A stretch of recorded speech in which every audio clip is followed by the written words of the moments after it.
Alright,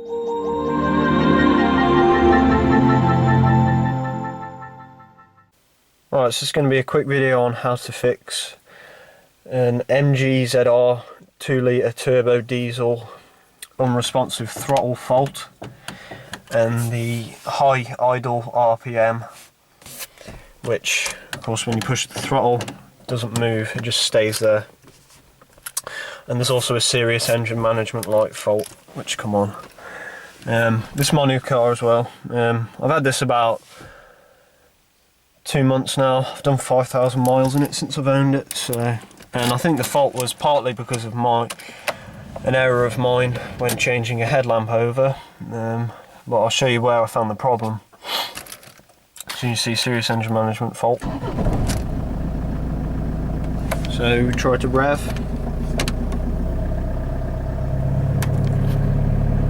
And the engine slowly just revs up. My foot isn't near the throttle.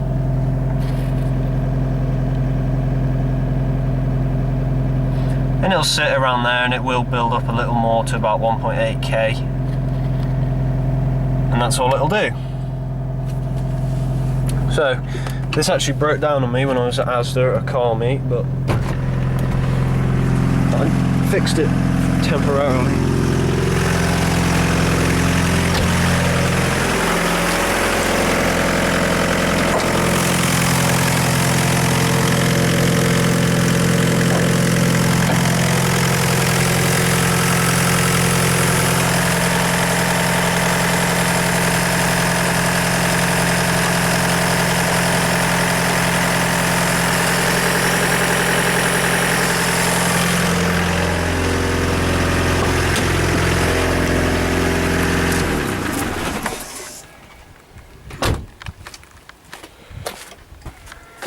So the problem with it is the wiring loom for the throttle body.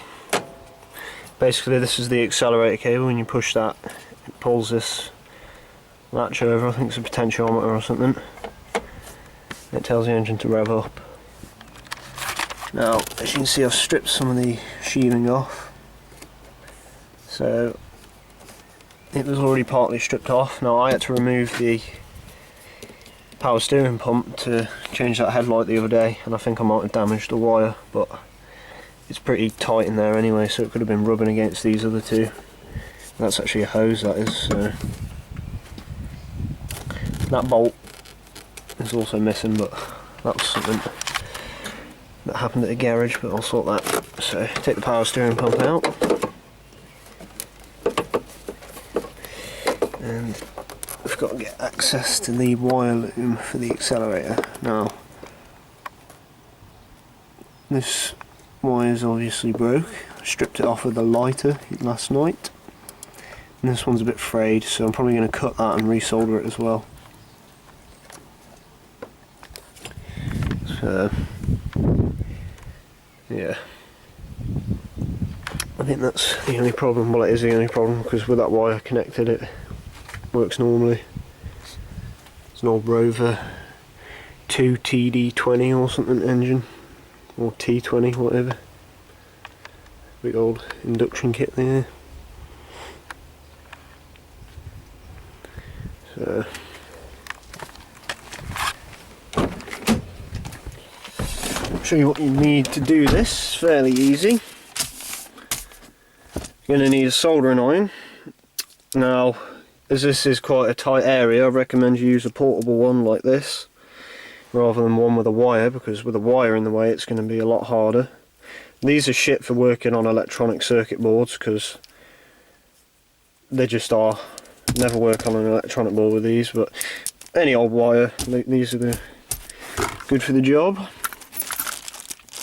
Need some heat shrink. I've got a couple different sizes because I need heat shrink for other stuff. We don't need this size, we need 2.5mm. And just got it from Mappin, £2.50. And then we also got the bigger tube here to seal around the wire afterwards. So I might end up snipping all of the wires and extending them, and then soldering new wires on there, so there's less stress on the loom itself and it's not going to rip again. So I'm probably going to go get some more wires so I can do that, so it's going to be more reliable.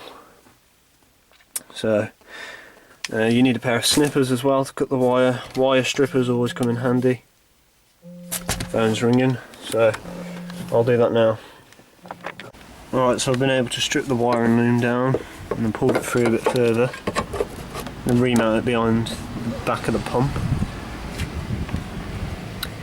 4 strips of heat shrink, and the bigger one will probably slid down.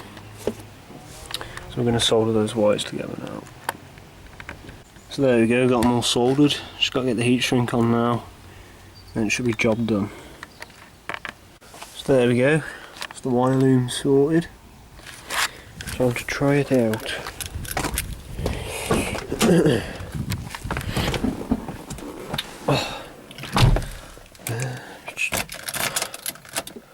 The management light will probably stay out. Yeah, it'll probably stay on like that. So I'll need the ECU resetting. There we go.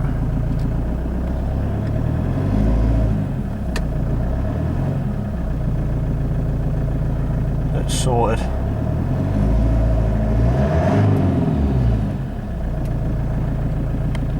It's only done 45,000 miles, which for a 12-year-old car is pretty good. And it's a clean car as well. It's not like it's beat up.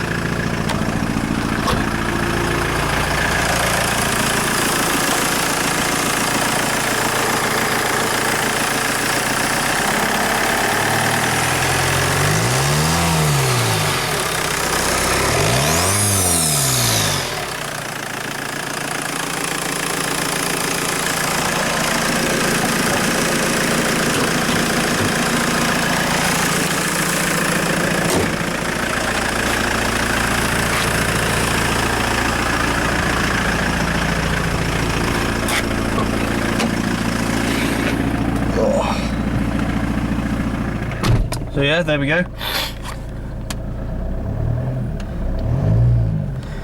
All sorted. So that's just a quick video of the MG ZR 2 litre diesel, 2T20 engine, whatever it is. I think by Perkins or something, I don't know. Pilkington or something, whatever the brand was. Fairly good engines, the diesel versions of the MG ZRs are. As long as you get the cam belts changed, get the oil filter and all the oil changed, you know, every few thousand miles. Well, the cam belt's every 50,000 miles, although I've just paid to have the cam belt done about 3,000 miles ago. I had the cam belt, the water pump, the auxiliary belt, and the other cam belt, because there's 2 on these. All the bolts and that for it changed. So, but regular maintenance and that on these cars is enough to keep them going. They are old Rover cars, Rover 25s, just in a different shell. Well, same shell but more sportier accessories because it's MG.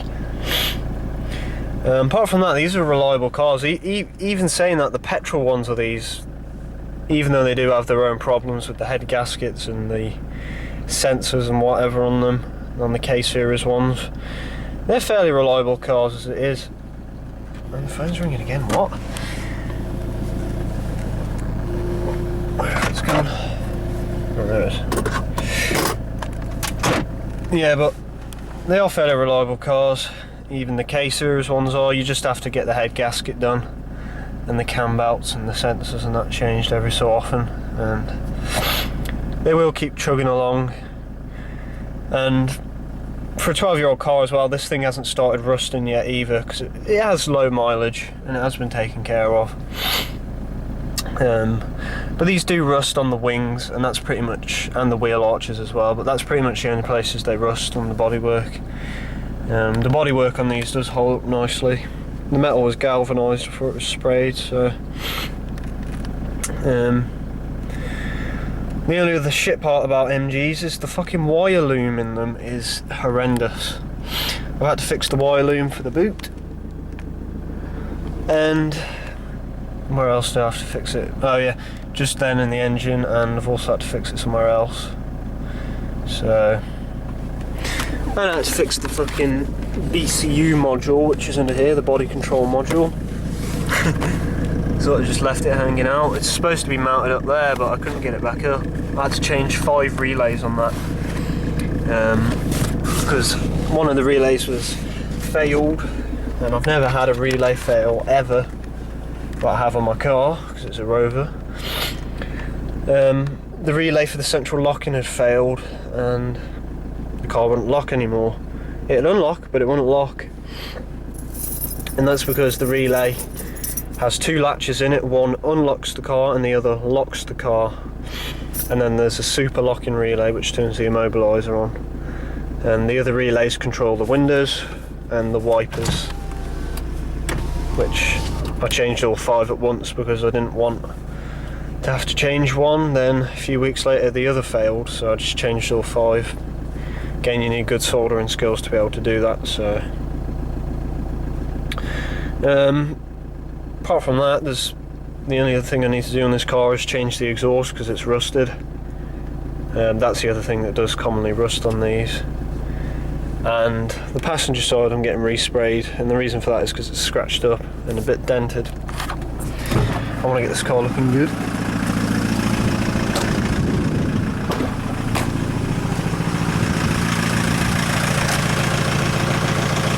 Lacquer.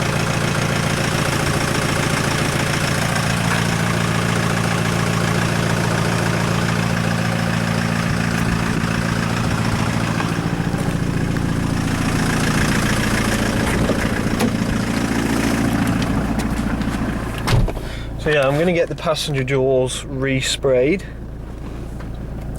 because when this thing's cleaned up you can see the scratches and that, and it's doing my head in. But apart from that, there's not a single mark on this car anywhere else. I'm going to get the alloys resprayed black, get the calipers painted. The front alloys are curbed and damaged in places, so I'll have to get them sanded and then resprayed. Probably get a bigger exhaust, probably a D-cat as well. A couple more things just to make it a bit better. The silver thing on the doors, I'm getting that done, not on the inside.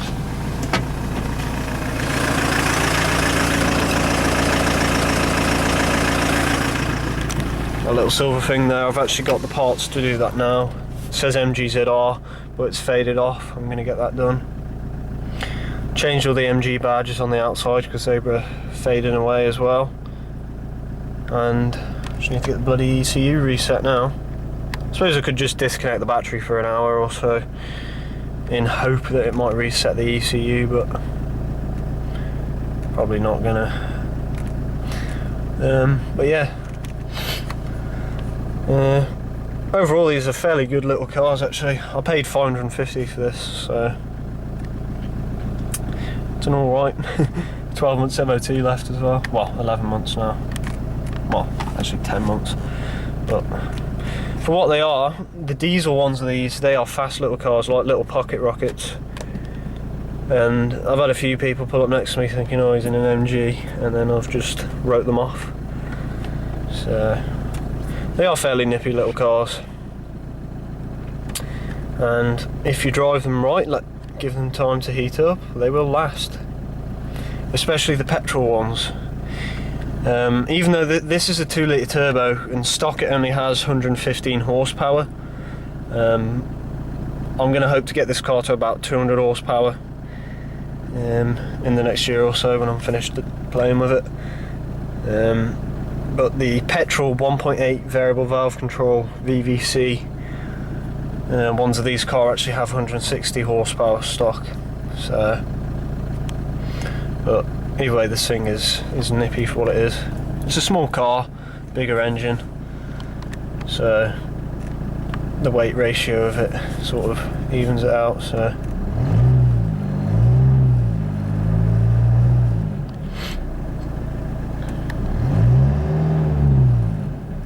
turbo on these as well kicks in at 1.8k RPM.